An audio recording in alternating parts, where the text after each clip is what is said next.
Welcome back. It's still the morning brief right here on Channels Television. And as we continue in our conversations, we're looking critically at a development that has shaped habitation, housing in Lagos in the past couple of months. We've seen demolitions, and the government has defended some of the demolitions, as a breach of environmental and town planning laws.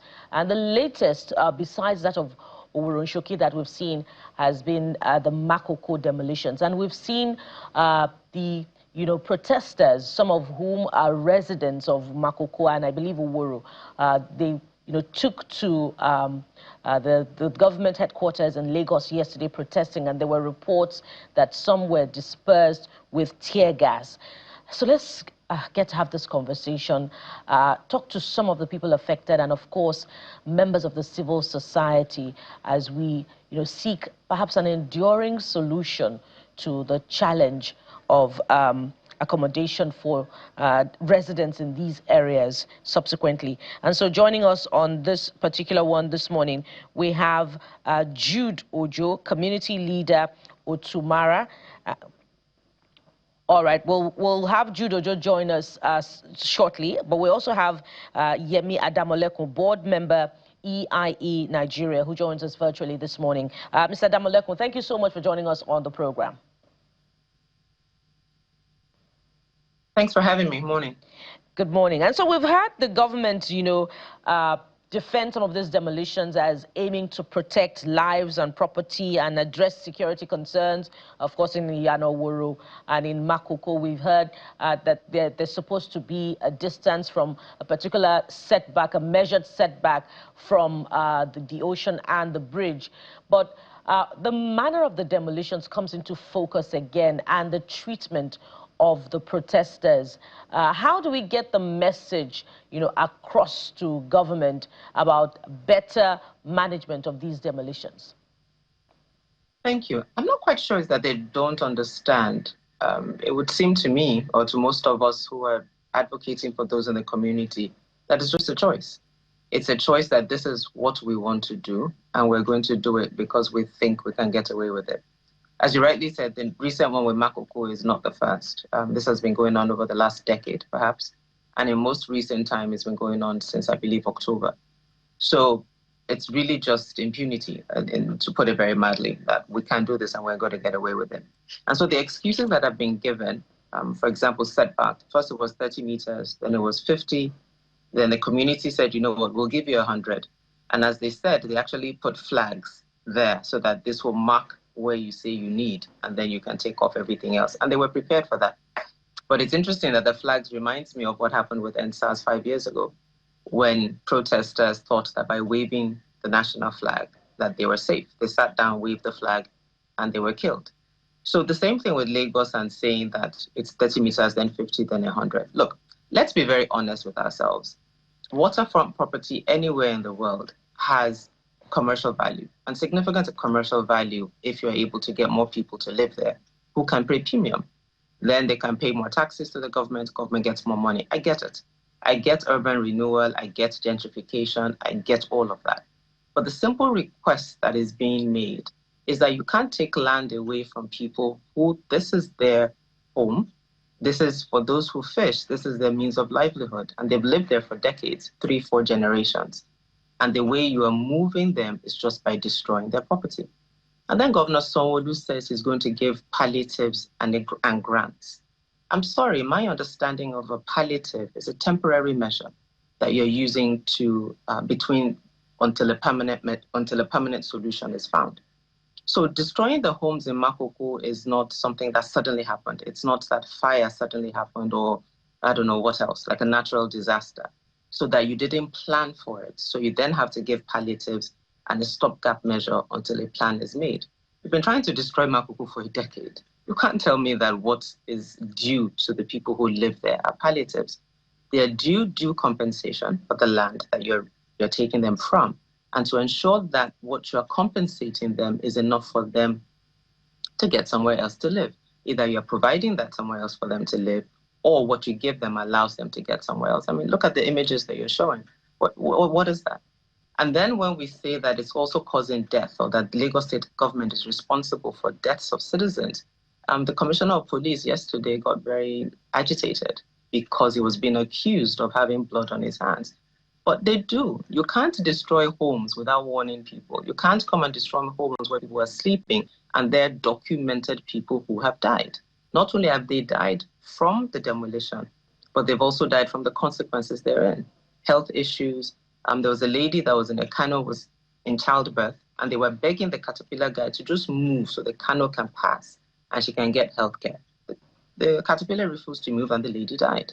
So if you then get accused of being responsible, of being called, for the protesters, being called murderers or being responsible for killing Lagosians, you can't get sensitive to that. You cannot kill someone, as they say, you cannot beat a child and then tell the child in what manner the child should cry. I mean, so let's stay with these protests and demonstrations, because we hear that the police fired tear gas on protesters yesterday. In fact, I saw a video, shout out to Danny Boy, who put up that video yesterday. We saw videos of the police indeed firing tear gas. So I'm not sure if you were there, but if you were, walk us through exactly what played out, because I'm wondering why exactly has security agencies and authorities become really very afraid of peaceful demonstrations? As my mom would say, the guilty are always afraid. So they'll always be afraid for citizens to exercise their voice, for citizens to speak up and demand that they're treated better. So the protest was to the State House of Assembly, which is a body of elected representatives. Now, a few of them came out to address the crowd, and the crowd was like, look, we're on the road. You designed the House of Assembly to have a place where citizens can be addressed. There's an amphitheater in there. We want to come in so all of us can be addressed and we can be seated. They said no, that because they can't guarantee what would happen, anything can happen, destruction, so they wanted representatives. And the protesters said no, that we're all elected, we're all citizens, and we don't want to send people. So the House of Rep members got upset and walked away.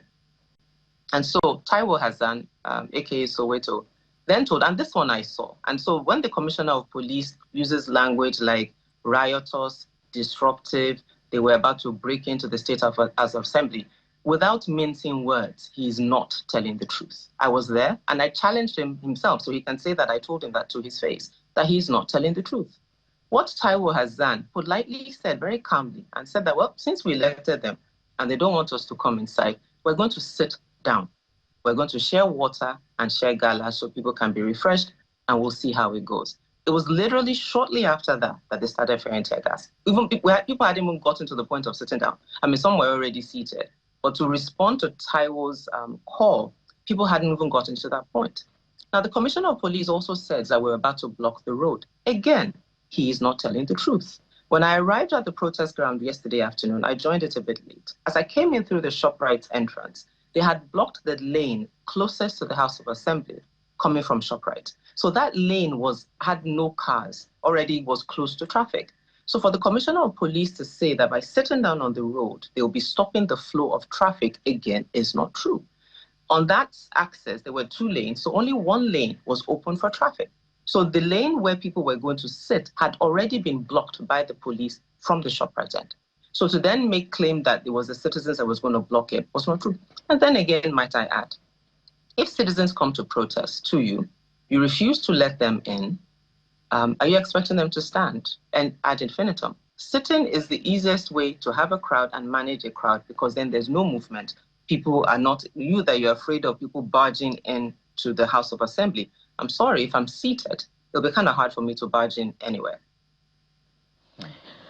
Very, very worrying, and we gather that some may have sustained injuries. We're going to get a sense of, the number of those who sustained injuries, and just one person, according to reports, and how well they're doing. Well, the impact of yeah, certainly. Can I speak to that? Okay, go ahead and speak to that as we prepare for our next line of questioning. As far as I know, and the images that I've seen, there are at least two people where you can sustained injuries that require them being taken to a hospital. Then you have two people, well, about, I think 5 or 6 people that are arrested. 4 of them have been released. 2 of them are still in the custody of police, of which I actually also asked the commissioner on the grounds of the protest, because they were arresting 2 people before me.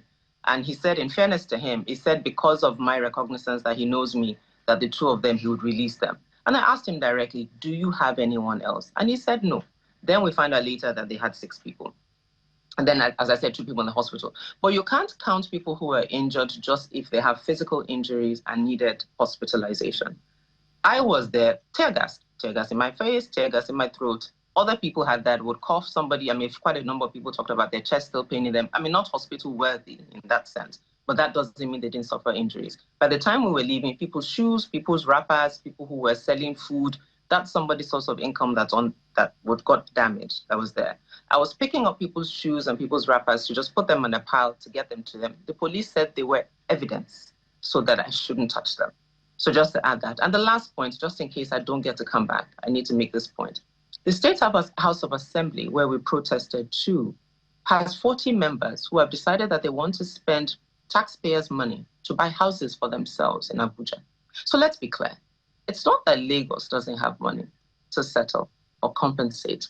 It's Lagos, as I started from the beginning, is choosing how it spends that money, and it's choosing not to spend it on the poor.